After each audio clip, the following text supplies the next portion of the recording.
ኢየሱስ ክርስቶስ ዘኦመ ስም ለዘይጼውኦ ኢየሱስ ክርስቶስ ህብስተ ሕይወት ለዘይበልዖ ኢየሱስ ክርስቶስ ጽዋ መድኃኒት ለዘይሰትዮ ከመ ይባርኩነ ይፈኑ አራው ለጸባኢነ ይጽብኦ ወልተሁ ነሲኦ። ድንግል ማርያምን እናታችን ቤተ ክርስቲያናችንን የጸሎት የምስጋና ቤታችን ብላችሁ በመሰብሰባችሁ በቅድስናው ስፍራ የተገኛችሁ የእግዚአብሔር ልጆች ወንዶችም ሴቶችም ሕፃናትም ጭምር በእግዚአብሔር ፍጹም ሰላም ሰላም እላችኋለሁ። እንደምን አመሻችሁ? እንደምን ዋላችሁ? እንደምን ሰነበታችሁ? አባታችን አምላካችን መድኃኒታችን ኢየሱስ ክርስቶስ በአባትነቱ በበረከቱ በረድኤቱ ጠብቆ በፍቅር ስቦ በረድኤት አቅርቦ በቅድስናው ስፍራ ለመገኘት ያበቃን ሳምንቱን ሙሉ የጠበቀን ቃሉንም እንድንሰማ የፈቀደልን የቅዱሳን አምላክ የአባቶቻችን አምላክ የእኛም አምላክ ስሙ ይክበር ይመስገን። ስሙ ይክበር ይመስገን። ወንድሞቼ ሆይ እርስ በርሳችሁ አትተማሙ። ወንድሙን የሚያማ በወንድሙ ላይ የሚፈርድ ሁሉ ሕገ እግዚአብሔርን ይሽራልና። ይህን ቃል የተናገረው ከ12ቱ ሐዋርያት አንዱ የሆነው ጌታችን አምላካችን መድኃኒታችን ኢየሱስ ክርስቶስ ወንጌለ መንግሥትን ዞሮ በሚያስተምር ጊዜ ከዋለበት እየዋለ ካደረበት እያደረ የእጆቹን ተአምራት የቃሉን ትምህርት ሲሰማ የኖረ ከ12ቱ ሐዋርያት አንዱ የሆነው ሐዋርያው ቅዱስ ያዕቆብ ነው። በቅዱስ ያዕቆብ መልእክት ምዕራፍ 4 ከቁጥር 11 ላይ የምናገኘው ሕያውና ዘላለማዊ የሆነው የአምላካችን ቃል ነው። ወንድሞቼ ሆይ እርስ በርሳችሁ አትተማሙ። ወንድሙን የሚያማ በወንድሙ ላይ የሚፈርድ ሕግን ሁሉ ያማል፣ የእግዚአብሔርን ሕግ ሁሉ ይሽራል። እርስ በርሳችሁ አትተማሙ፣ በወንድሞቻችሁ ላይ አትፍረዱ። የእግዚአብሔር ልጆች ምእመናንና ምእመናት የሁላችን ችግር የሁላችን ፈተና የሆነው ይሄ ነው አይደለ? እግዚአብሔር ልጆች በሰው ላይ እንፈርዳለን፣ ሰዎችን እናማለን፣ ሰዎችን ከፍ ዝቅ እናደርጋለን። መጽሐፍ ቅዱስ ሕያውና ዘላለማዊ የሆነው የአምላካችን ቃል ግን ወንድሞቼ ሆይ እርስ በርሳችሁ አትተማሙ፣ ወንድሙን የሚያማ በወንድሙም ላይ የሚፈርድ እግዚአብሔርን ሕግ ሁሉ ይሽራል። እየሰማችሁ ነው? ከቃሉ ጋር ናችሁ? ልዑል እግዚአብሔር ከሁላችን ጋር ይሁን። የልቦናችንን ደጅ ክፈትልን። ዛሬ የምንማረው አንድ ትልቅ ጻድቅ አባት አሉ። አባ መቃርስ ይባላሉ። በ5ኛው መቶ ክፍለ ዘመን የነበሩ ይህንን ዓለም ከነግሳንግሱ ጥለው በበረሃ ወድቀው የኖሩ በመጨረሻ ሞትን አላቀምስህም ብሎ እንደነ ኤልያስ እንደነ እዝራ እንደነ ሄኖክ ወደ ሰማይ ያረጉ አንድ ቅዱስ አባት አሉ። የእሳቸውን ታሪክ እንማራለን። የትምህርት መነሻችን ሰዎች ላይ መፍረድ እንደሌለብን ነው። የመጀመሪያው ሐሜት እንዳናማ፣ ሰዎችን እንዳናማ፣ በሰዎች ላይ እንዳንፈርድ የሚያስተምር ቃል ነው የምንማረው። ወንድሞቼ ሆይ እርስ በርሳችሁ አትተማሙ፣ ወንድሙን የሚያማ በወንድሙ ላይ የሚፈርድ የእግዚአብሔርን ሕግ ሁሉ ይሽራል። ሐዋርያው ብርሃነ ዓለም ቅዱስ ጳውሎስም ለሮሜ ሰዎች ምዕራፍ 14 ቁጥር 10 ላይ እንዲህ ይላል፣ አንተ በወንድምህ ላይ ለምን ትፈርዳለህ? ወንድምህንስ ለምን ትንቀዋለህ? ሁላችንም በክርስቶስ የፍርድ ወንበር ፊት እንቆማለንና። ፈራጅ ማን ነው? ኮናኝ ማን ነው? አጽዳቂ ማን ነው? ሰጪ ማን ነው? ነሺ ማን ነው? ከፍና ዝቅ የሚያደርገው ማን ነው? የሚያከብርና የሚያዋርድ ማን ነው? ስለዚህ እኛ በሰው ላይ መፍረድ የለብንም። የእግዚአብሔር ሰዎች ከሆንን እንደ እግዚአብሔር ቃል ነው መኖር ያለብን። የእግዚአብሔር የሆኑ ሰዎች የእግዚአብሔርን ቃል ይሰማሉ። የሚነገረንን ቃል ወደ ተግባር መለወጥ የብዙዎቻችን ችግር የሆነው ይሄ ስለሆነ ነው። ብርሃነ ዓለም ቅዱስ ጳውሎስ ሮሜ 14 ቁጥር 10 ላይ አንተ ሰው ሆይ በወንድምህ ላይ ለምን ትፈርድበታለህ? ወንድምህንስ ለምን ከፍና ዝቅ ታደርገዋለህ?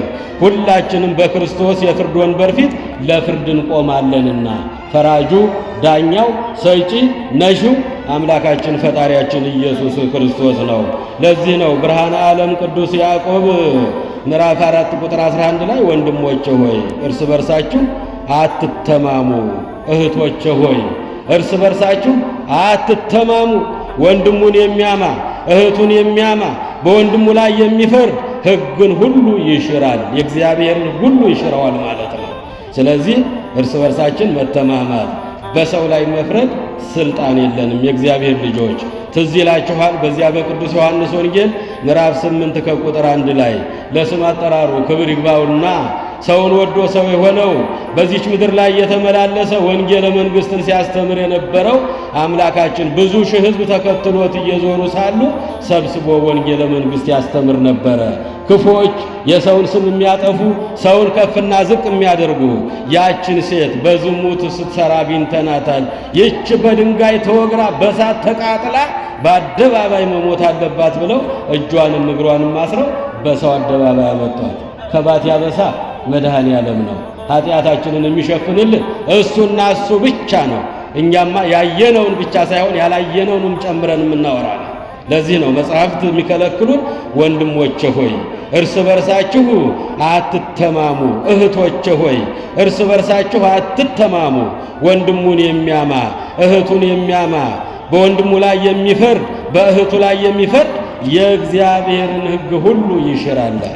አያችሁ፣ ጾማችን፣ ጸሎታችን፣ ምጽዋታችን፣ ስግደታችን፣ ማስቀደሳችን፣ በቤተ መቅደሱ መገኘታችን ከነዚህ ነገሮች መቆጠብ መቻል አለበት። እርስ በርሳችሁ አትተማሙ።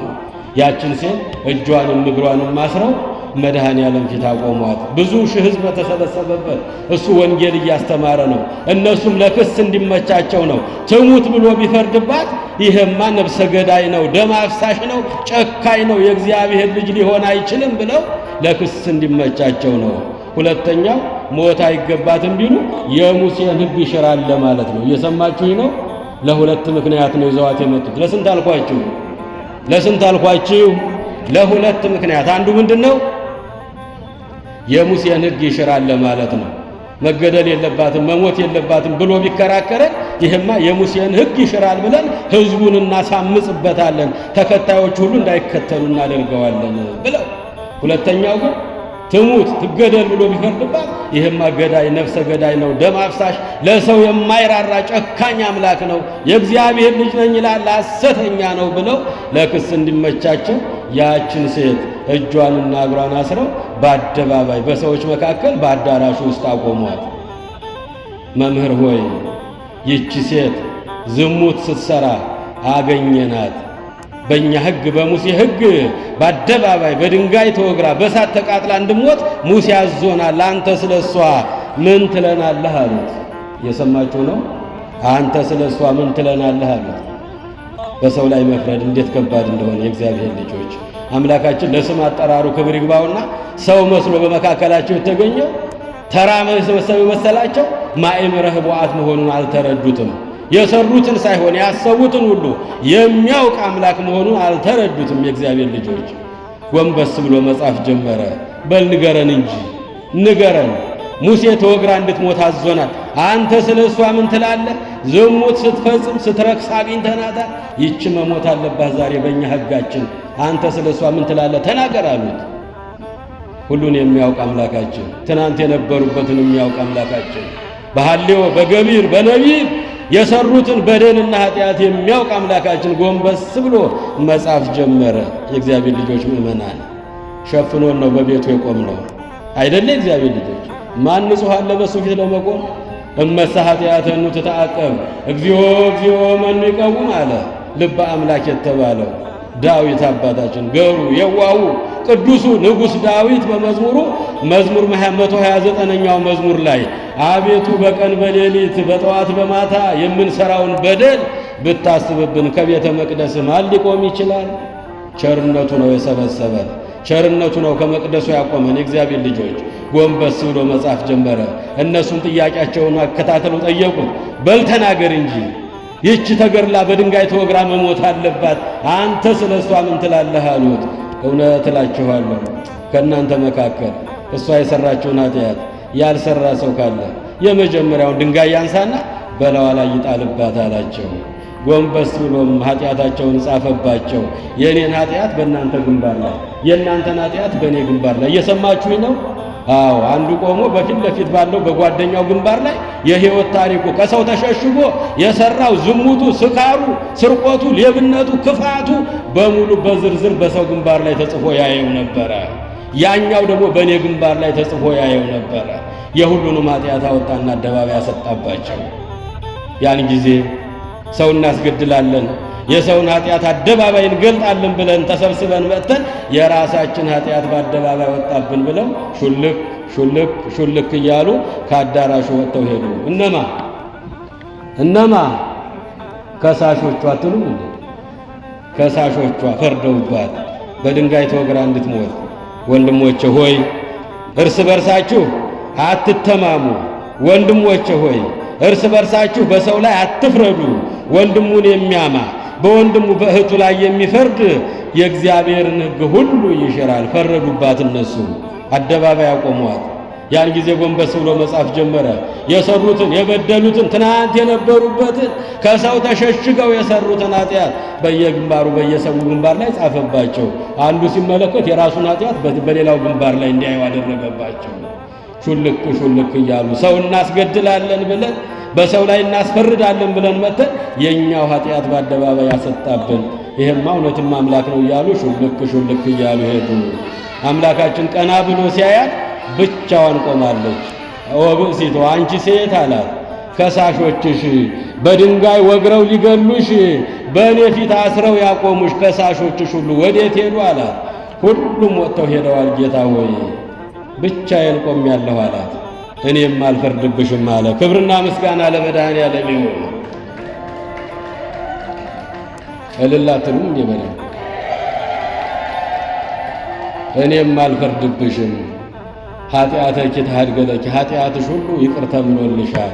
ተፈስሒ ደስ ይበልሽ፣ ሁሪ በሰላም ወደ ቤትሽ ግቢ፣ ዳግመ ኢታብሲ ዳግመኛ ግን እንዳትበድይኝ አላት። ሁሉን አዋቂ ስለሆነ ትናንትን ብቻ አይደለም ነገ የምትሆነውን የሚያውቅ አምላክ ነው። ከዚህ የባሰ እንዳያገኝሽ ዛሬ ከሞት አድኜሻለሁ፣ ኃጢአትና በደልሽን ሁሉ ይቅር ብዬሻለሁ። ደስ ይበልሽ፣ በሰላም ወደ ቤትሽ ሂጂ፣ ልጄ ዳግመኛ እንዳትበድኝ ተጠንቀቂ አላት። ነገን የሚያውቅ አምላክ አያችሁ፣ ነገ ምን እንደምትሰራ ያውቅ ነበረ እግዚአብሔር አምላካችን። ዳግመኛ እንዳትበድኝ ልጄ ተጠንቀቂ አላት። ለስም አጠራሩ ክብር ይግባውና አምላካችን ኢየሱስ ክርስቶስ የመጣው ለሞት ነውና፣ የመጣው ሊገረፍ ነውና፣ የመጣው ለውርደት ነውና በቀራንዮ አደባባይ ሊሰቅሉት አይሁዶች 580 ወታደር ከበውት ሐሙስ ምሽት 3 ሰዓት ሌሊቱን ሙሉ ሲቀጠቅጡት አድረው እስከ ጠዋት ድረስ። ያን ጊዜ ከመካከላቸው ተሰወረባቸውና ወደ አትክልቱ ቦታ ገባ ይላሉ አባቶቻችን ሲተረጉሙልን። ወደ አትክልቱ ቦታ እስቲ ይሰወርባቸው ብሎ ስውር አለባቸው። የሚደበድቡትን፣ የሚገርፉትን፣ የሚያንገላቱትን ተሰወረባቸው። ቀና ሲሉ የለም፣ ጎንበስ ሲሉ የለም።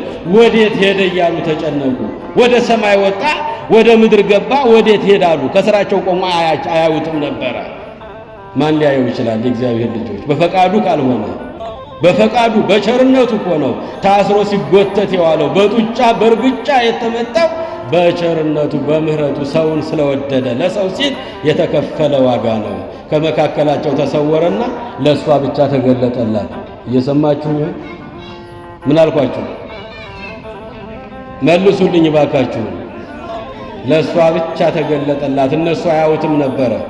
ሾተል ይዘዋል፣ ገመድ ይዘዋል፣ ዱላ ይዘዋል። በጡጫ በርግጫ ሲያንገላቱት ያደሩ ናቸው። እየተፈራረቁ በከስክስ ጫማቸው ወታደሮች ናቸው። ደብድቡት፣ አንገላቱ፣ ግረፉ ተብለዋል። እስኪ ደክማችሁ ድረስ ግረፉት ተብለዋል። ከመካከላቸው ተሰወረ። አንቺ ሴት አላት፣ ለማንም ያየሽው አትናገሪ፣ ዝም በይ አላት። እየሰማችሁ ነው? ዝም በይ አላት። ያን ጊዜ እነዚያ ወታደሮች እሷን ከበቧትና እሷን ብቻ አገኟት። እሱ የለም፣ አይታያቸውም። እሱ ያያቸዋል፣ እነሱ ያያዩትም። ለእሷ ይታያታል። ያን ጊዜ ጠየቋት፣ አንቺ ሴት አሏት። ኢየሱስ ክርስቶስ አሁን ይዘን እኮ እየደበደብነው እየገረፍነው ነበረ። ወደ ቀራንዮ ወስደን እኮ ልንሰቅለው እኮ ነው። በጭንካር መተን በጦር ወቅተን የሸዋ አክሊል ደፍተን አሰቃይተን እንድንገለው ፈቃድ አግኝተናል ከንጉሡ። ወዴት ሄደብን? ጠፋብን እኮ አይተሸዋልን? አሁን ፊታችን ነበረ እኮ አሏት። ለመናገር ብታፍር ይላሉ አባቶቻችን። በዓይኗ ጠቀሰቻቸው። እየሰማችሁ ነው። በዓይኗ ጠቀሰቻቸው። ያን ጊዜ በቆመችበት ላይ የጨው ሐውልት ሆና ቀረች። ከዚህ ሰውረን መድኃኔዓለም። እየሰማችሁ ነው። የጨው ሐውልት ሆና ቀረች። የፈረዱባት ሁሉም ሹልክ እያሉ ሄዱ። እኔ አልፈርድብሽም፣ ኃጢአትሽ ይቅር ተብሎልሻል፣ ተፈስሒ ደስ ይበልሽ፣ ሁሪ በሰላም ደስ ብሎሽ ወደ ቤትሽ ግቢ አላት። የታሰረችበት የእግርና የእጇ ማሰሪያ ብጥስጥስ ብሎ ወደቀላት። የእግዚአብሔር ልጆች ደስ ብሏት ወደ ቤቷ ሄደች። ዳግመኛ ግን እንዳትበድኝ ተጠንቀቂ አላት። ዳግመኛ አትበድሉኝ ነው የሚለው እግዚአብሔር። ንስሐ ስንገባ ይቅር ይለናል። ዳግመኛ ደግማችሁ አትስሩት ነው የሚለው። ደግማችሁ አትሳሳቱ፣ ራሳችሁን ጠብቁ ነው የሚለን አምላካችን መድኃኔዓለም ኢየሱስ ክርስቶስ። ወንድሞቼ ሆይ እርስ በርሳችሁ አትተማሙ። ወንድሞቼ ሆይ እርስ በርሳችሁ አትተማሙ። ወንድሙን የሚያማ በወንድሙ ላይ የሚፈርድ በእህቱ ላይ የሚፈርድ የእግዚአብሔርን ሕግ ሁሉ ይሽራል አለ መጽሐፍ ቅዱስ። ታዲያ ቅዱስ ጳውሎስም አንተ በወንድምህ ላይ ለምትፈርድ ለምን ትፈርዳለህ? ወንድምህንስ ለምን ትንቀዋለህ? ለምን ከፍና ዝቅ ታደርገዋለህ? ሁላችንም በክርስቶስ የፍርድ ወንበር ፊት እንቆማለንና ፈራጁ ዳኛው እንደ ሥራ ለሰው ዋጋውን የሚከፍል እሱና እሱ ብቻ ነው። የእግዚአብሔር ልጆች የወደቀ ካለ እንዲነሳ መጸለይ ነው። የጠፋው ካለ እንዲመለስ መጸለይ ነው። የረከሰው ካለ እንዲቀደስ መጸለይ ነው። የራሳችንንም ኃጢአት ለማየት መሞከር ነው። የእግዚአብሔር ልጆች ምእመናን የራሳችንን ኃጢአት ለማየት መሞከር ነው እና በወንድማቻችን ላይ አንፍረድ፣ ሐሜተኞች አንሁን። ቅዱስ ጠቢቡ ሰሎሞንም እንዲህ ይላል መጽሐፈ ምሳሌ ምዕራፍ 11 ቁጥር 13 ላይ ለሐሜት የሚሄድ ሰው ምስጢርን ሁሉ ይገልጣል፣ በመንፈስ ቅዱስ የሚታመን ሰው ግን ያየውን ነገር ሁሉ ይሰውራል። እየሰማችሁ ነው። ያየውን ነገር ሁሉ ይሰውራል። እነዚያ ፈሪሳውያን የራሳቸውን ኃጢአት ሸፍነው በካባ ሸፍነው ሰው መስለው ጻድቅ መስለው ንጹሕ መስለው ያችን ሴት ሊያስገድሉ መጡ። የሁሉንም ኃጢአት ገለጠባቸው። ሁሉም ሹልክ እያሉ ሄዱ። እኔም አልፈርድብሽም፣ በሰላም ወደ ቤትሽ ግቢ፣ እኔ ነፍሰ ገዳይ አይደለሁም አላት መድኃኔዓለም። የመጣሁት ለኃጢአተኞች ነው። ኃጢአተኞችን ላድን ነው። የወደቁትን ላነሳ ነው። የጠፉትን ልፈልግ ነው። የረከሱትን ልቀድስ ነው የመጣሁት። እኔም አልፈርድብሽም፣ እንድትሞች አልፈርድብሽም። ኃጢአትሽ ሁሉ ይቅር ተባለልሽ። በሰላም ወደ ቤትሽ ግቢ፣ ዳግመኛ እንዳትበድኝ አላት። ዳግመኛ ቃሉን ስላጠፈች ቃሉን ስለተላለፈች ግን የጨው ሐውልት ሆና ቀረች። እግዚአብሔር ልጆች ለዚህ ነው በሰው ላይ መፍረድ አይገባም።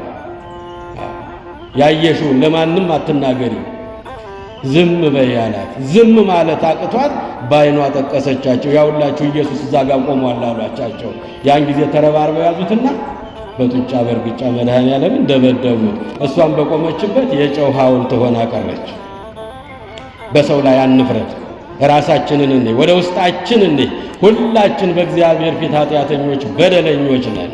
የራስን ኃጢአት ነው ማየት። የእግዚአብሔር ልጆች እንግዲህ በዛሬው ቀን የምናስባቸው አባ መቃርስ የሚባሉ አንድ ትልቅ ጻድቅ በአምስተኛው መቶ ክፍለ ዘመን የነበሩ የዛሬ 1500 ዓመት የነበሩ አንድ ቅዱስ ጻድቅ ነበሩ በግብፅ ምድር። እንግዲህ መቃርስ ማለት በዮናኒ ቋንቋ ብፁዕ፣ ቅዱስ፣ ልዩ ማለት ነው። ምን አልኳችሁ? መቃርስ ማለት ምን ማለት ነው? ብፁዕ፣ ቅዱስ፣ ልዩ ማለት ነው። በስንተኛው መቶ ክፍለ ዘመን አልኳችሁ? በአምስተኛው መቶ ክፍለ ዘመን የተነሱ አንድ ትልቅ ጻድቅ ናቸው። እንግዲህ መቃርስ የሚባሉ ወደ 4 ቅዱሳኖች አሉ። ይሄን ስም የተጠሩበት ከ4 በላይ አሉ። በመጽሐፈ መነኮሳት በተለያዩ መጻሕፍት ታሪካቸው ተጽፎ የምናገኘው ወደ 4 መቃርስ አሉ። እኚህኛው መቃርስ ቀዳማዊ መቃርስ ይባላሉ። በአምስተኛው መቶ ክፍለ ዘመን የተነሱ አንድ ቅዱስ አባት ናቸው። ገና በወጣትነታቸው የእግዚአብሔርን ቃል ይሰሙ ነበረ። ወንጌል ይማሩ ነበረ። መጻሕፍትን ያጠኑ ነበረ። ክፉን ከደግ፣ ጽድቅን ከኃጢአት፣ ክፋትን ከደግነት ያጠኑ ነበረ። ያለምንም ከንቱነት በደንብ አድርገው ጠንቅቀው ይረዱ ነበረ። ከፀሐይ በታች ሁሉ ከንቱ መሆኑን ተረዱ። ከፀሐይ በታች ሁሉ ከንቱ አይደል? ሀብት ከንቱ፣ ንብረት ከንቱ፣ ስልጣን ከንቱ፣ ሹመት ከንቱ፣ ውበት ከንቱ፣ ደም ግባት ከንቱ፣ ሁሉም የከንቱ ከንቱ ናቸው። ነፋስን እንደመከተል ነው። የሚሻለው ከእግዚአብሔር ጋር መኖር ነው። የእግዚአብሔር ልጆች ምእመናን ይሄንን ተምረው አወቁ። እኛ አባታችን ገና በወጣትነታቸው መንነው ወደ በረሃ ሄዱ። ገና በወጣትነት ዘመናቸው ዓለምን ከእንደ መርገም ጨርቅ ንቀዋት ከነጉድፏ ጥለዋት ወደ በረሃ ገቡ። ይሄ ነው ቅድስና ማለት። በቅዱስ ማቴዎስ ወንጌል 16 ቁጥር 26 ላይ ምንተ ይበቁ ለሰብ ለእመ ኩሉ ዓለመ ረብሃ ወነፍሱ ሀጉለ። ሰው ይህን ዓለም ቢገዛ፣ ሰው ይህን ዓለም ቢነዳ፣ በዓለም ያለውን ሀብት በእጁ ጭብጥ በእግሩ እርግጥ ቢያደርግ ሰው በነፍሱ ከተጎዳ ምን ይረባዋል? ይረባዋል? የእግዚአብሔር ልጆች ምን ይጠቅመዋል? አምላካችን ለስም አጠራሩ ክብር ይግባውና ማቴዎስ ወንጌል 16 ቁጥር 26 ላይ ይህን ዓለም ቢገዛ ቢነዳ በዓለም ውስጥ ያለውን ሀብትና ንብረት በእጁ ጭብጥ በእግሩ እርግጥ ቢያደርገው ሰው በነፍሱ ከተጎዳ ለነፍሱ ዋጋ ካጣ ወደ ዘላለም እሳት ከገባ ምን ይረባዋል? ምን ይጠቅመዋል? ይሄ ጊዜያዊ ነው፣ ያ ዘላለማዊ ነው። ይሄ ምድራዊ ነው፣ ያ ሰማያዊ ነው። ይሄ ስጋዊ ነው፣ ያ መንፈሳዊ ነው። በዚህ ጊዜ ያልፋል የማይባል ክብር ነው ያለው። በዚያኛው የተሾመ ይሻራል፣ ያገኘ ያጣል፣ የሳቀ ያለቅሳል፣ ጤነኛው ይታመማል። አያችሁ እግዚአብሔር ልጆች፣ የቆመው ይወድቃል፣ የሳቀው ያለቅሳል። የዚህ ዓለም ይሄ ነው፣ ከንቱ ነው አሉ አባታችን ጻድቁ አባታችን መቃርስ። ይህን ዓለም ከንቱ መሆኑን ተረዱና ጥለውት ሄዱ። ገና በወጣትነታቸው እየሰማችሁኝ ነው። በወጣትነታቸው ጥበብ የተሞላው መጽሐፈ መክብብ ምዕራፍ 12 ከቁጥር 1 ላይ ልጄ ሆይ አለሁ ስትል የቆምክባት ምድር ሳትከዳ ቀኑ ሳይጨልምብህ ደስ የማያሰኙ ክፉ ቀናት ሳይደርሱብህ ልጄ በወጣትነት ማንን አስባለ? ፈጣሪህን አስብ፣ እግዚአብሔርን አስብ፣ ሕጉን ትእዛዙን ጠብቅ፣ ከእሱ ጋር ኑር የሚለውን የእግዚአብሔርን ቃል አደመጡና ዓለምን ከነመርገም ጨርቋ ጥለዋት መንነው ወደ ገዳም ሄዱ። ለእኔ ከእሱ ጋር መኖር ይሻለኛል አሉ። ሊተሰተሌው እግዚአብሔር ይሄይሰኒ ወትውክልቴኒ ላዕለ እግዚአብሔር። ለእኔስ እግዚአብሔርን መከተል ይሻለኛል፣ ለእኔስ ወደ እሱ መቅረብ ይሻለኛል፣ ለእኔስ ከእሱ ጋር መኖር ይሻለኛል አሉ አባታችን። መዝሙረኛው ልበ አምላክ ዳዊት 72 ቁጥር 28 ላይ ሊተሰተሌው እግዚአብሔር ይሄይሰኒ፣ ለእኔ እግዚአብሔርን መከተል ብቻ ይሻለኛል አሉ። ወደ እሱ መቅረብ ይሻለኛል አሉ። ከእሱ ጋር መኖር ይሻለኛል አሉ። ከሁሉ የሚሻል እርሱና እርሱ ብቻ ነው አሉ። በወጣትነታቸው ዓለምን ንቀዋት ወደ በረሃ ሄዱ። እየሰማችሁ ነው። በዛሬው ቀን የምናከብራቸው ጻድቅ ቅዱስ አባት ናቸው። የእሳቸውን ታሪክ ነው እየተማርን ያለ ነው። 3 ነገሮችን ይጠሉ ነበረ። ስንት አልኳችሁ? ኧረ ጮክ በሉ። ስንት ነገር ይጠሉ ነበረ? 3 ነገርን ይጠሉ ነበረ። እኛ አጥብቀን የምንወዳቸው እሳቸው ይጠሏቸው ነበረ። የመጀመሪያው ሐሜትን ይጠሉ ነበረ። ምን አልኳቸው? መነሻችን የትምህርቱ መነሻ ምንድን ነው? ወንድሞቼ ሆይ እርስ በርሳችን አትተማሙ፣ ወንድሞቻችሁ ላይ አትፍረዱ፣ ሁላችንም በክርስቶስ የፍርድ ወንበር እንቆማለንና ፈራጁ ዳኛው እሱ ነውና በሰው ላይ ምን አትበሉ፣ አትፍረዱ፣ እርስ በርሳችሁ አትተማሙ። የትምህርታችንን ርዕስ አትርሱ። የእግዚአብሔር ልጆች ሁሌም ስናስተምር መነሻችንን ካያችሁ እስከ መጨረሻው ምን ሄደው በዚያው ነው። ከዚያ ጋር የተያያዘ ታሪክ ነው የምንማረው። ወንድሞቼ፣ እህቶቼ፣ አባቶቼ፣ እናቶቼ እርስ በርሳችሁ አትተማሙ። ወንድሙን የሚያማ ወንድሙን የሚጠላ በወንድሙ ላይ የሚፈር በእህቱ ላይ የሚፈር የእግዚአብሔርን ሕግ ሁሉ ይሽራል። አትተማሙ። አዎ 3 ነገሮችን ይጠሉ ነበረ። ማናቸው እሳቸው? ጮክ በሉ። አባ መቃርስ ናቸው። ስትከታተሉ ነው ላስተምራችሁ የምችለው፣ መከታተላችሁን ለማወቅ ነው። 3 ነገሮችን ይጠሉ ነበረ። አንደኛው ምን አልኳችሁ? ሐሜትን ይጠሉ ነበረ። ሁለተኛውም ትዕቢትን ይጠሉ ነበረ። በጾማቸው፣ በጸሎታቸው፣ በደግነታቸው፣ በበጎ ስራቸው ትዕቢት አያድርባቸውም። ትሑት ነበሩ። ራሳቸውን ዝቅ ያደርጉ ነበረ። ራሱን ዝቅ ያደረገ በእኔ ዘንድ ምን ይላል አለ? ይከብራል። ራሱን ከፍ ያደረገ በእኔ ፊት ምን ይሆናል አለ? ይዋረዳል። መጽሐፍትን ተምረው ነበር ብያቸዋለሁ። የተማረ ሰው እንደዚህ ክፉ ከደግ ለይቶ ያውቃል። ጽድቅን ከኃጢአት ለይቶ ያውቃል።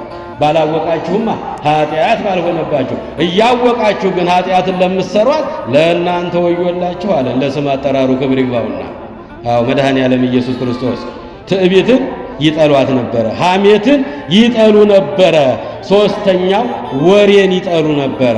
እኛ እኮ በመንደር አልበቃ ብሎን ቤተ ክርስቲያን መጥተን ስለ ሰው እናወራለን አይደል? የእግዚአብሔር ልጆች በፍርድ አደባባይ በመለኮት ፊት ቆመን ንጽሕት ቅድስት ጽርይት በሆነችው በመላእክት ከተማ በእነሱ ክንፍ ላይ ቆመን ስለ ሰው እናወራለን፣ ሰውንም እናማለን።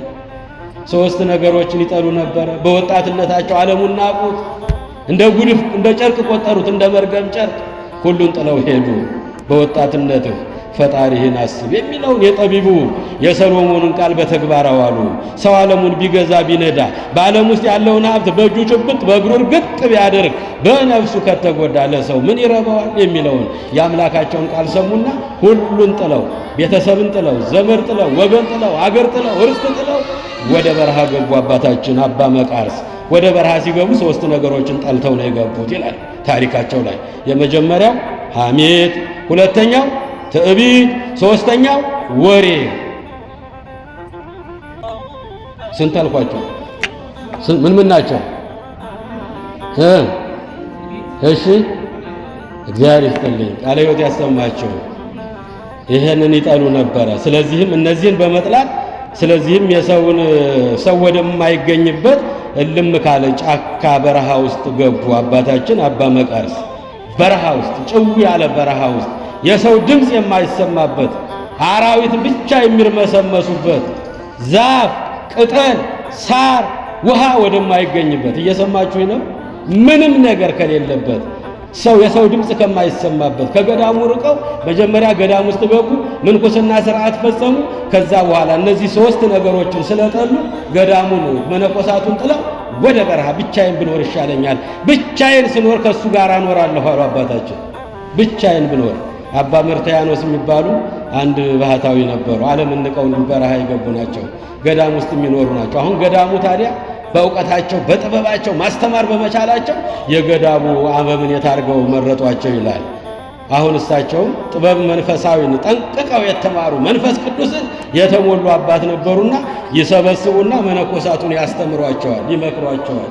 ሐሜትን፣ ትዕቢትን፣ ወሬን ከናንተ አርቁ፣ ከእግዚአብሔር ጋር ብቻ ተነጋገሩ እያሉ እየመከሩ እያስተማሩ ዘወር ይሉና ዋሻቸውን ዘግተው ከዋሻቸው ይቀመጡ ነበረ።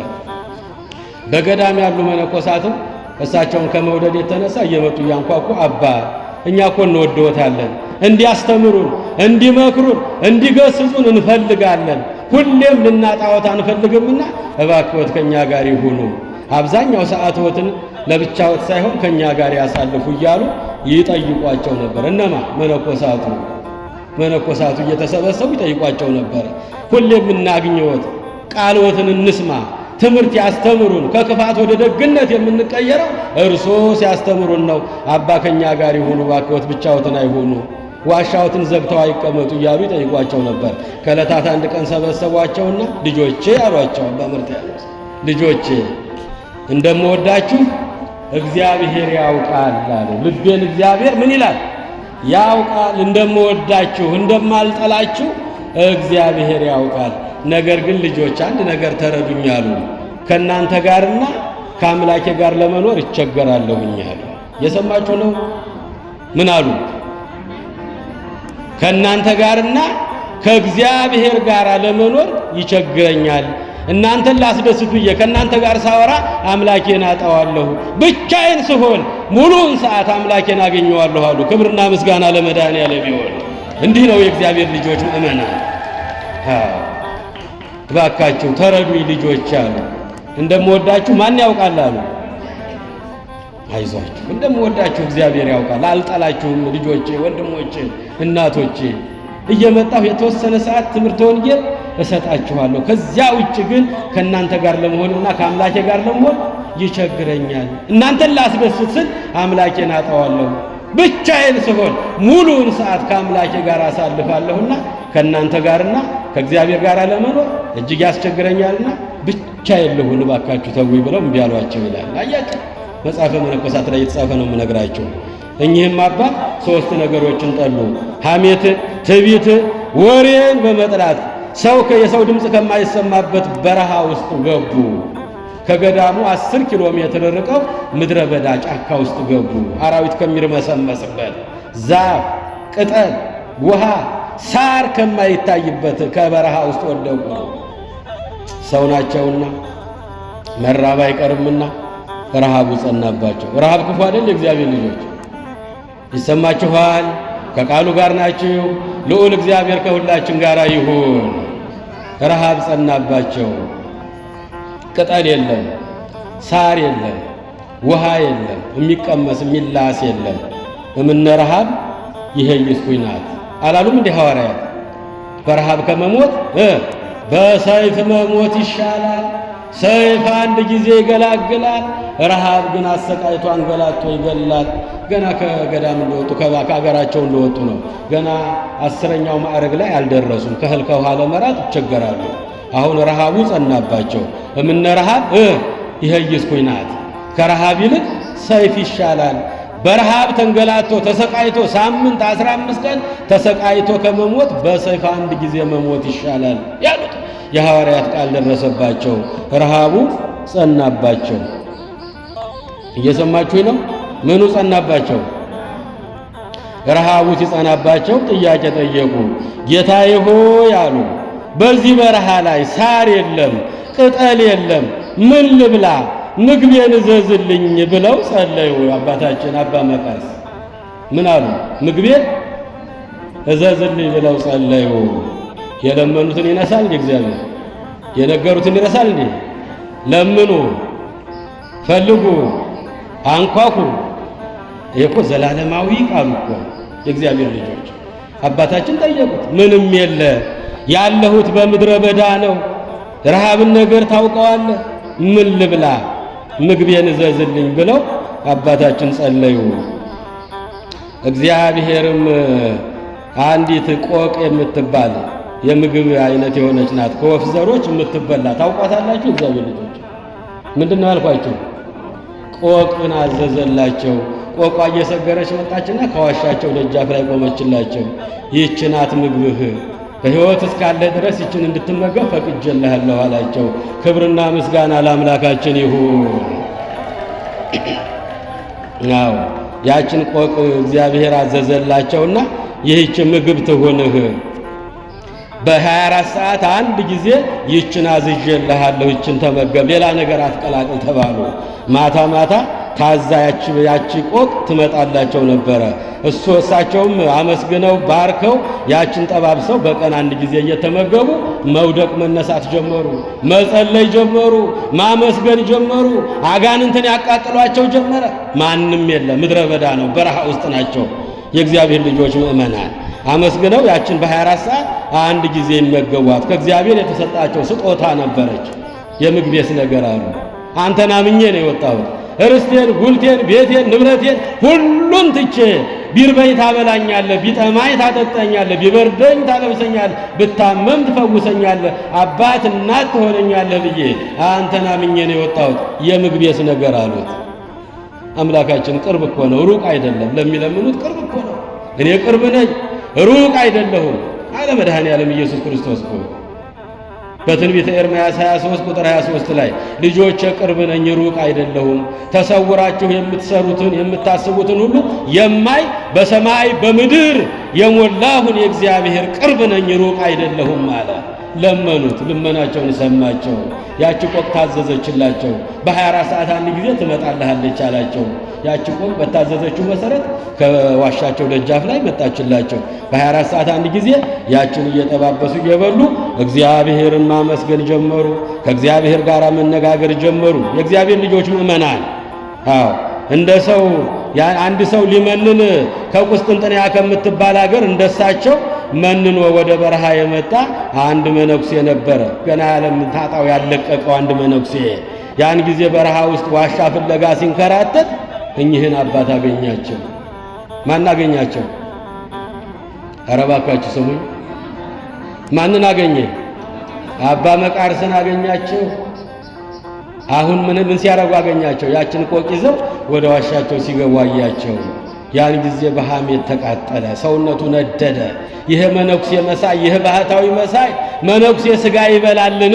ይሄንማ ወጥቼ ከተማ ወጥቼ ለሕዝቡም ለሊቀ ጳጳሱ መናገር አለብኝ አለ። ሳይረጋጋ ሐሜተኛ አትሁኑ፣ በሰው ላይ አትፍረዱ። የትምህርታችን ርዕሱ ይሄ ነው። በሰው ላይ ምን አትበሉ፣ አትፍረዱ። ሁላችንም በክርስቶስ የፍርድ አደባባይ በዙፋኑ ፊት ለፍርድ እንቆማለንና የሚፈርድ የሚኮንን የሚያነሳ የሚጥል የሚያጸድቅ የሚኮንን አምላካችን እግዚአብሔር ነው። ይሄ መነኩሴ ለሐሜት ቸኩሎ ለወሬ ቸኩሎ የእግዚአብሔር ልጆች የመጣበትን ዓላማውን የማያውቅ በቃኝ ብሎ እኮ ነው። ዓለም በቃኝ መነንኩ ብሎ በረሃ ዋሻ ፍለጋ ሲንከራተት አባ መቃርስ ቆቃቸውን ይዘው ሲገቡ አያቸው። እኚህማ ሥጋ የሚበሉ ሽፍታ ናቸው። እኚህማ መነኩሴ ባህታዊ ሊሆኑ አይገባም። መነኩሴ ሥጋ ከመቼ ወዲህ ነው የሚበላ? ይሄንማ ወጥቼ ለሕዝቡ መናገር አለብኝ፣ ለሊቀ ጳጳሱ ማወቅ አለበት ብሎ ለወሬ ቸኩሎ ተመልሶ ወደ አገሩ ሄደ። መነኩሴውም እንዴት ሥጋ ይበላል? ይህን ጉድማ መናገር አለብኝ ብሎ እየቸኮለ ወደ ከተማ ወጣ። ለሊቀ ጳጳሱ ጉዳዩን ዝርዝር ጉዳዩን ተናገረ። ዋሻ ገባለሁ እመንናለሁ ብዬ ብሄድ አንድ ባህታዊ ያገኘሁ፣ መነኩሴ መሳይ ግን መነኩሴ ያልሆነ የመነኩሴ ሥራ የማይሰራ ሥጋ የሚበላ። አያችሁ እግዚአብሔር ልጆች፣ በእግዚአብሔር ሥራ መግባት እኮ ነው። ዝርዝር ጉዳዩን ለሊቀ ጳጳሱ ለፓትርያርኩ ነገራቸው። ያየውን ሁሉ መጥቶ ለከተማ ሄዶ ተናገረ። እምነታችንን ሊያሰድብ የመነኩሴን ሥርዓት ሊያቆሽሽ በረሃ ወድቆ ሥጋ በል መነኩሴ አይቻለሁና እርምጃ ሊወሰድበት ይገባል። ሃይማኖታችንን ያሰድባል፣ በዚህ ሰውዬ ላይ እርምጃ ሊወሰድበት ይገባል አለ። መነኩሴው እኮ ነው። ለክስ ሮጦ ሄዶ ከበረሃ ወጥቶ ከተማ ገብቶ ለሊቀ ጳጳሱ ለሌሎቹም ለመነኮሳት ሁሉ ይህን ጉዳይ ተናገረ። ፓትርያርኩም ከሱ ጋራ ከሰሙ በኋላ ሁሉንም ነገር ከሰሙ በኋላ ከሱ ጋር አንድ መነኩሴ ጨምረው ሄዱና የሆነውን ነገር ሁሉ አጣርታችሁ ተመልሳችሁ ነው ብለው ሁለት መነኮሳትን ወደ በረሃ ላኳቸው። እየሰማችሁ ነው? ሁለት መነኮሳትን ወደ በረሃ የተባለው መነኩሴ እውነት ነው ወይ? ምን አይነት ሰው እንደሆነ ሄዳችሁ አጣርታችሁ ኑልኝ ልጆች ብለው ከዚያ ከሐሜተኛው መነኩሴ ጋራ ነገረ ሰሪ ከሆነ መነኩሴው ጋራ አንድ መነኩሴ ጨምረው ሁለት አድርገው ሁሉ የሆነውን ሁሉ ትዩና ሰልሉና ኑና ንገሩኝ ያለውን ነገር ሁሉ አሏቸው። ሁለቱ መነኮሳትም ካለበት በረሃ ሲደርሱ 3 ቆቆች ወደ ዋሻው መጡለት። ስንት አልኳችሁ? 3 ቆቆች ወደ ዋሻ መጡለት። ክንፋቸውን እያማቱ መጡና ከዋሻው ስር ቆሙለት። ጌታ ሆይ ምንድነው ነገሩ? እኔ እኮ አንድ ይበቃኛል፣ አንድ ሰው ነኝ እኮ።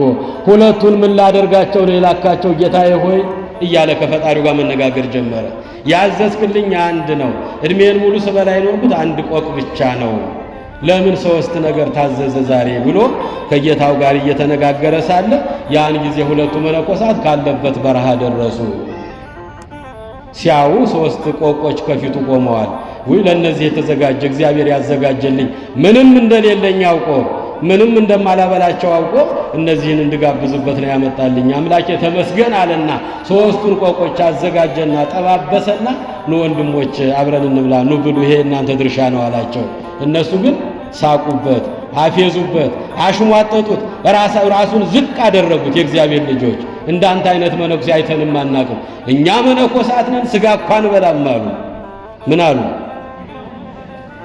ኧረ እባካችሁ ሥጋን በላም እኛ መነኮሳት ነን፣ አንተው እንዳስለመድክ ደፋሩ መነኩሴ አንተ ብላ እንጂ እኛማ ይሄን ልናደርግ አይገባንም አሉት።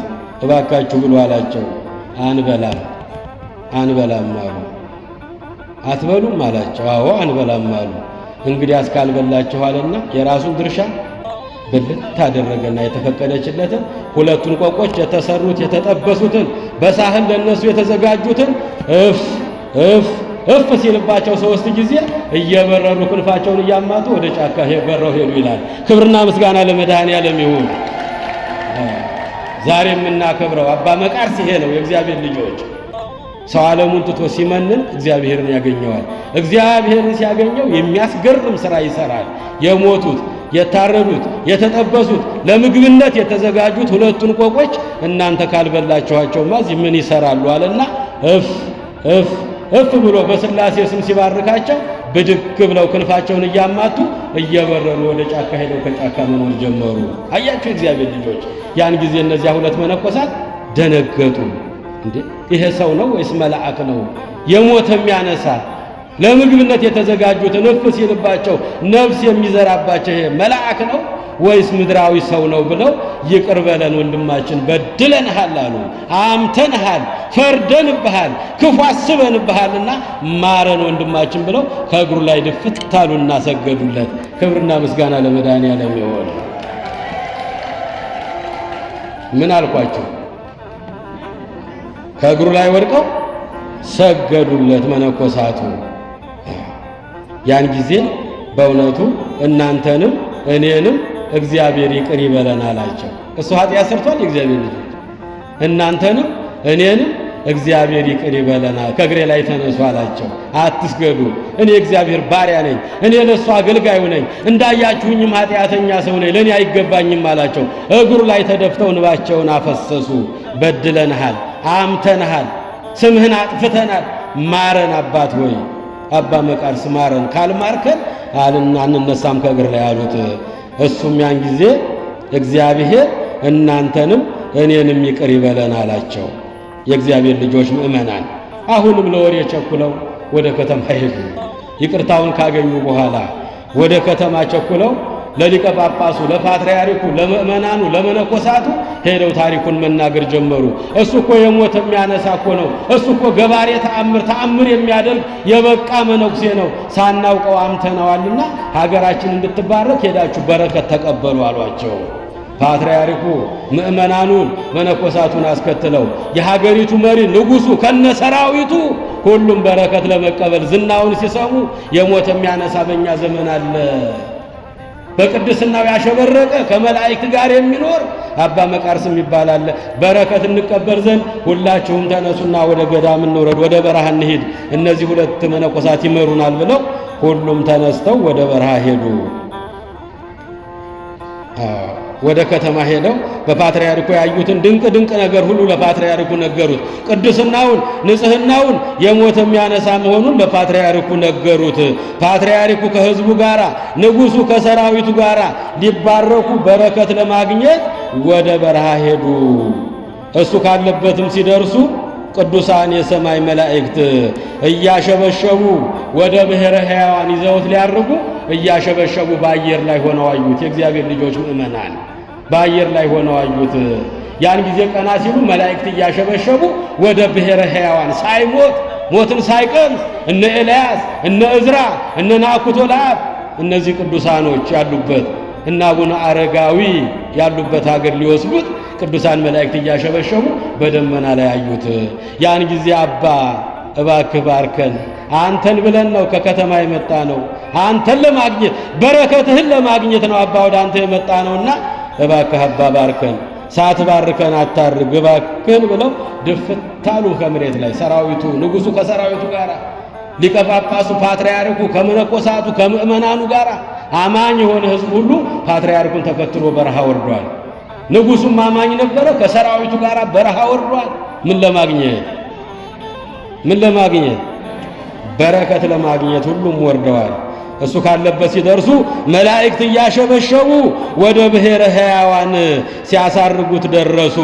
አባ ባርከን፣ የምንድንበትንም እባክህ ንገረን እያሉ ጩኸታቸውን አሰሙ። እየሰማችሁ ነው? ጩኸታቸውን አሰሙ። የምንድንበትንም እባክህ ንገረን፣ ሳትባርከን አታርግ፣ እባክህ ባርከን አሉት። እሱም ሶስት ነገርን አዘዛቸው። ስንት አልኳችሁ? አትርሱ የእግዚአብሔር ልጆች። ሶስት ነገርን አዘዛቸው። ሶስት ነገርን አታድርጉ ብሎ አዘዛቸው።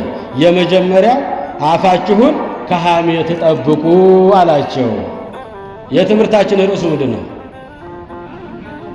እርስ በርሳችሁ በወንድሞቻችሁ ላይ አትፍረዱ፣ ሁላችንም በክርስቶስ የፍርድ ዙፋን ፊት እንቆማለንና ፈራጅ እሱ ነውና፣ ኮናኝ አጽዳቂ እሱ ነውና በወንድሞቻችሁ፣ በእህቶቻችሁ፣ በቤተሰቡ፣ በጎረቤቶቻችሁ አትፍረዱባቸው። አንተ ኃጢአተኛ፣ አንቺ ኃጢአተኛ አትበሏቸው። ከቻላችሁ ጸልዩላቸው፣ አልቅሱላቸው። እንደ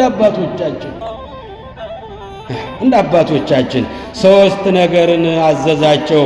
የመጀመሪያው አፋችሁን ከሐሜት ጠብቁ።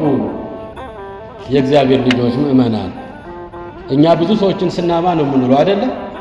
ይህችም ማከሊት ይሄም ማከሊት እዚህ ቦታ እየገባ እየሰከረች እየዘሞተች እየጠጣች እንዲህ እየዋሸች እየሰረቀች እየሰረቀ እያልን የብዙ ሰዎችን ስም እናጠፋለን። እነዚህ መነኮሳት የእሱን ስም ለማጥፋት ሲሉ ብዙ በረከትን ሚስጥሩን ገለጠላቸው። እግዚአብሔርም በበረሃ ውስጥ የነበረውን ቅድስናውን ሕዝቡ፣ አሕዛቡ፣ መነኮሳቱ፣ ጳጳሳቱ፣ ነገሥታቱ ሁሉ እንዲያውቁለት አደረገ እግዚአብሔር። እነሱም እባክህ አባ ባርከን፣ ሳትባርከን አትውጣ፣ እንደገና የምንድንበትን የነፍሳችንን መዳኛ እባክህ ንገረን አሉት። የመጀመሪያ አፋችሁን ከሐሜት ጠብቁት አላቸው። ሁለተኛ ልባችሁን ከትዕቢት ጠብቁት አላቸው። እኔ ጾመኛ ነኝ፣ እኔ ጸሎተኛ ነኝ፣ እኔ አስቀዳሽ ነኝ፣ እኔ ቆራቢ ነኝ አትበሉ አላቸው። አያችሁ፣ ልባችሁን ትሑት አድርጉት አላቸው። እግዚአብሔር ጾምና ጸሎታችሁን አይደለም፣ እግዚአብሔር ልባችሁን ነው የሚያየው። ልብን አያይም እንደ እግዚአብሔር ልብን ነው የሚያየው እግዚአብሔር። ልባችሁን ስጡት አለ እግዚአብሔር። ልባችሁን ስጡት አላቸው። አባ መቃርስ ልባችሁን ከትዕቢት ጠብቁት፣ አፋችሁን ከሐሜት ጠብቁት። እነዚህን ሁለት ነገሮች የእግዚአብሔር ልጆች። ሶስተኛው ከነገረ ሰሪነት ተጠበቁ አላቸው። ነገረ ሰሪዎቹ ናቸው እኮ አይደለ? ሊመንን የመጣው መነኩሴ ነው የእሱን ታሪክ ሄዶ የዘከዘከው። ሥጋ እየበላ የሚኖር በበረሃ የወደቀ የእኛን ስም ሊያጠፋ ምንኩስናችንን ሊያረክስ እንዲህ ብሎ የተናገረ ነው። ከነገረ ሰሪነት ተጠበቁ፣ ልባችሁን ከትዕቢት ጠብቁ፣ አፋችሁን ከሐሜት ጠብቁ። እግዚአብሔር ልብን ነው የሚያይ። የእግዚአብሔር ልጆች ምእመናን አፋችንን አይደለም፣ ይሄን ከውጭ ያለውና ውስጡን ነው የሚያይ እግዚአብሔር። ሀበኒ ወልደ ልበከ ወአይንቲከኒ ልብናው እዚያ የቀብ አለ ጥበብ የተሞላው ጥበበኛው ሰሎሞን አባታችን። ልጄ ሆይ ልብህን ስጠኝ፣ ልጄ ሆይ ልብሽን ስጭኝ፣ ልጆቼ ሆይ ልባችሁን ስጡኝ፣ አይኖቻችሁ መንገዴን ይውደዱ ይለናል የእግዚአብሔር ልጆች። ልባችንን ለእግዚአብሔር እንስጠው። እሱ ይክበርበት፣ እሱ ይደርበት፣ እሱ ይገለጥበት። በጥላቻ በተንኮል በክፋት በሐሜት የተሞላ ልብ ይዘን አንምጣ። ልባችሁን ከትዕቢት ጠብቁት፣ አፋችሁን ከሐሜት ጠብቁት፣ ከነገረ ሰሪነት ተጠብቃችሁ ኑሩ። ይህንን ካደረጋችሁ እግዚአብሔርን ታገኙታላችሁ። እግዚአብሔር እናንተንም እኛንም ይቅር ይበለን አለ። ባረካቸውና እያዩት ወደ ሰማይ መላእክት ይዘው ታረጉ። ክብርና ምስጋና ለመድኃኔዓለም ይሁን። መቼ ነው? በዛሬው ቀን ነው። ዛሬ ስንት ነው ቀኑ? ታኅሳስ 13 ቀን ከአራቱ መቃርሳት አንዱ የሆነው አባ መቃርስ ዛሬ በቅዱሳን መላእክት ታጅቦ ወደ ብሔረ ሕያዋን የገባበት የተሰወረበት ቀን ነው። የእግዚአብሔር ልጆች እግዚአብሔርን ብሎ ዓለምን ንቆ ሁሉን ትቶ አባቱን፣ እናቱን፣ ወገኑን፣ ዘመዱን፣ ሀብቱን፣ ንብረቱን፣ ርስቱን፣ ጉልቱን ሁሉንም ትቶ እግዚአብሔርን ተከትሎ የወጣ ነው። የእግዚአብሔር ልጆች በቅዱስ ማርቆስ ወንጌል ምዕራፍ 9 ከቁጥር 1 ላይ የእግዚአብሔር ቃል ሕያው ቃል ዘላለማዊ ቃሉ እንዲህ ይለናል። የእግዚአብሔር ልጆች ምእመናን ስለ እኔ ብሎ አባቱን፣ እናቱን፣ ወንድ ልጁን፣ ሴት ልጁን፣ ርስቱን፣ ጉልቱን፣ ሚስቱን፣ ሀብቱን፣ ንብረቱን ሁሉ የተወ በሰማይ 100 እጥፍ ዋጋ ያገኛል። አያችሁ፣ አባ መቃርስ ሁሉን ትተው ገዳም ገቡ፣ 100 እጥፍ ዋጋ አገኙ። በብሔረ ሕያዋን ሆነው ዛሬ ለኛ ጸሎት ያደርጉልናል። ሞት የሚባለውን እንኳን አልቀመሱም። በመጨረሻው ቀን ከነዚያ ከተነገረላቸው ከነ ኤልያስ ጋር ይመጣሉ። አባታችን ከነ ኤልያስ ጋር ይገለጣሉ፣ ከነ አረጋዊ ጋር፣ ከነ እዝራ ጋር፣ ከነ ሄኖክ ጋር። እስካሁን ግን ሞትን አልቀመሱም። የዛሬ 1500 ዓመት ታሪክ ነው እየተረክን ያለ ነው። አሁን የት ናቸው እሳቸው? በብሔረ ሕያዋን ናቸው። በብሔረ ሕያዋን ናቸው። የእግዚአብሔር ልጆች ምእመናን ከኔ ይልቅ ቤቱን፣ ንብረቱን፣ ወንድ ልጁን፣ ወንድሙን፣ እህቱን፣ አባቱን፣ እናቱን፣ ሚስቱን፣ ርስቱን፣ ልጆቹን፣ ጉልቱን የተወ በሰማይ 100 እጥፍ ዋጋ ያገኛል። ማቴዎስ ወንጌል 19 ከቁጥር 29 ላይ ሁሉን ተው አባታችን ኢየሱስ ክርስቶስ አንተ ዘመድ ሁነኝ፣ አንተ ወገን ሁነኝ፣ አንተ አባት ሁነኝ፣ አንተ እናት ሁነኝ አሉ። እንግዲህ በቅዱስ ማርቆስ ወንጌል ምዕራፍ 9 ላይ እንደተጻፈው የእግዚአብሔር መንግሥት በኃይል እስክትመጣ ድረስ ሞትን የማይቀምሱ አሉ ብሎ አምላካችን ለስም አጠራሩ ክብር ይግባውና ሞትን የማይቀምሱ ለብዙ ዘመን የሚኖሩ በብሔረ ሕያዋን በብሔረ ብፁዓን ያሉ አባቶቻችን ባሉበት በዚያ ገብተው ዛሬ ለኛ ጸሎት እያደረጉልን ነው። ታኅሳስ 13 ቀን አባታችን ወደ ሰማይ ወደ ብሔረ ሕያዋን ያረጉበት ቀን ነው። የእግዚአብሔር ልጆች ጥበብ የተሞላው ሰሎሞን ለሐሜት የሚሄድ ሰው ምስጢሩን ሁሉ ይገልጣል ይዘረግፋል አለ። እንደዚያ እንደ መነኩሴው በመንፈስ ቅዱስ የሚታመን ግን ያየውን ነገር ሁሉ ይሰውራል። ያየነውን ሁሉ አንናገር። የእግዚአብሔር ልጆች ያየነው እኛ ያየነው የውጭውን ነው፣ የውስጡን የሚያይ እግዚአብሔር ነው። የሁላችንን ልቦና መርምሮ የሚያውቅ አምላካችን ነው። ማቴዎስ ወንጌል ምዕራፍ 7 ከቁጥር 3 ላይ ልጄ በወንድምህ ላይ ያለውን ጉድፍ ስለምን ታያለህ? በአንተ ዓይን ያለውን ጉድፍ ለምን አትመለከትም? አለ መድኃኒታችን ኢየሱስ ክርስቶስ። በወንድምህ ዓይን ያለውን ጉድፍ፣ በእህትህ ዓይን ያለውን ጉድፍ ለምን ትመለከታለህ? ወንድምህንስ ለምን ትነቅፈዋለህ? ለምን ትኮንነዋለህ? በአንተ ያለውን ዓይን ያለውን ጉድፍ መጀመሪያ አታየውምን? ሁላችን ኃጢአተኞች ነን። የቆምነው በሱ ቸርነት ነው። እኚህ አባት በቅድስና በበረከት ኖረው ሥጋ በመብላታቸው አልተኮነኑም። ለቅድስና ለክብር በቅተው ቅዱሳን መላእክት እያሸበሸቡ በዛሬው ቀን አሳርገዋቸዋል። የእግዚአብሔር ልጆች እኛ ከሳቸው የምንማረው ምንድነው? 3 ነገር አታድርጉ ይሉናል። እኛ ነው ስንት አልኳቸው? 3 ነገርን አታድርጉ። አፋችሁን ከሐሜት ጠብቁት፣ ልባችሁን ከትዕቢት ጠብቁት፣ ከነገረ ሰሪነት ተጠበቁ፣ እርስ በርሳችሁ ተፋቀሩ። ፍቅር የኃጢአትን ብዛት ሁሉ ያጠፋዋልና ይደመስሰዋልና። አያችሁ የእግዚአብሔር ልጆች እርስ በርሳችሁ ተፋቀሩ አሏቸው እኮ። አፋችሁን ከሐሜት ልባችሁን ከትዕቢት ከነገረ ሰሪነት ተጠበቁ፣ እርስ በርሳችሁ ከልብ ተዋደዱ፣ እግዚአብሔር ከሁላችሁ ጋር ይሁን፣ እናንተንም እኛንም ይባርከን ብለው ባርከዋቸው እያዩአቸው መላእክት ይዘዋቸው አረጉ። ክብርና ምስጋና ለመድኃኔዓለም ይሁን። በረከታቸው በእኛ ላይ ይደርብን። እኛም አፋችንን ከሐሜት እንጠብቅ። እየሰማችሁኝ ነው? ከቃሉ ጋር ናችሁ? ልዑል እግዚአብሔር ከሁላችን ጋር ይሁን። አፋችንን ከምን እንጠብቀው? ከሐሜት። ልባችንን ከምን እንጠብቀው? ከትዕቢት፣ ከምቀኝነት፣ ከነገረ ሰሪነት፣ ከቅናት፣ ከምቀኝነት፣ ከአድመኝነት፣ ከዘረኝነት፣ ከክፋትና ከተንኮል። ወንድሞቻችን እንውደዳቸው፣ እህቶቻችን እንውደዳቸው፣ ጎረቤቶቻችን እንውደዳቸው። በእነሱ ላይ አድሮ የሚፈተነን ሰይጣን ነው። የሰው ክፉ የለውም። ሰይጣን በሰው ላይ እያደረ ሊዋጋን ስለሚመጣ የእግዚአብሔር ልጆች ከሰዎች ጋር በፍቅር እንኖር። ከጾማችን ከጸሎታችን ከምጽዋታችን በፊት እርስ በርሳችን ከልብ እንፋቀር፣ እንዋደድ። ወንድሞቼ እህቶቼ፣ ግብዝነት የሌለበት እውነተኛ ፍቅር ይኑራችሁ። ክፉን ነገር ተጸየፉት፣ ከበጎ ነገር ጋር ተባበሩ። እርስ በርሳችሁ ወንድሜ ወንድሜ፣ እህቴ እህቴ ተባባሉ። ከሰው ሁሉ ጋር ቢቻላችሁ በፍቅርና በሰላም ኑሩ። የመለኮታዊ ቃል ሮሜ 12 ቁጥር 9 ብርሃነ ዓለም ቅዱስ ጳውሎስ ቢቻላችሁ ከሰው ሁሉ ጋር ምንም ይሁን ምን ከሰው ሁሉ ጋር በሰላምና በፍቅር ኑሩ፣ እርስ በርሳችሁ ተፋቀሩ፣ እግዚአብሔር ከእናንተ ጋር ይሁን አሏቸው። አያችሁ፣ እግዚአብሔር ከእናንተ ጋር ይሁን፣ እኔንም እናንተንም እግዚአብሔር ሁላችንን ይቅር ይበለን አሉ። ራሳቸውን ከነሱ ጋር ደምረው። አያችሁ የእግዚአብሔር ልጆች እንዲህ ሆነው ያለፉ አባታችን ናቸው። እኛም ከሳቸው የምንማረው የሰጡን 3 ያደራ ቃል አሉ። አፋችንን ከሐሜት፣ ልባችንን ከቅናት፣ ከምቀኝነት፣ ከነገረ ሰሪነት መውጣት አለብን። እርስ በርሳችን ከልብ መፋቀር አለብን። ይህን ካደረግን የአባ መቃርስ በረከታቸው ያድርብናል። ያስተማረን፣ የመከረን፣ የገሰጸን የአባቶቻችን አምላክ የድንግል ማርያም ልጅ ኢየሱስ ክርስቶስ ስሙ ይክበር ይመስገን። የሰማነውን ቃል እግዚአብሔር በልቦናችን ይጻፍልን። 30፣ 60፣ 100 ፍሬ አፍርተን የስሙ ቀዳሾች የመንግስቱ ወራሾች ለመሆን ያብቃን። የሁላችንን መጨረሻ ያሳምርልን። ሁላችንንም በመቅደሱ እስከ መጨረሻው ለመኖር ያብቃን። ኢየሱስ ክርስቶስ ጽኦመ ስም ለዘይጼውኦ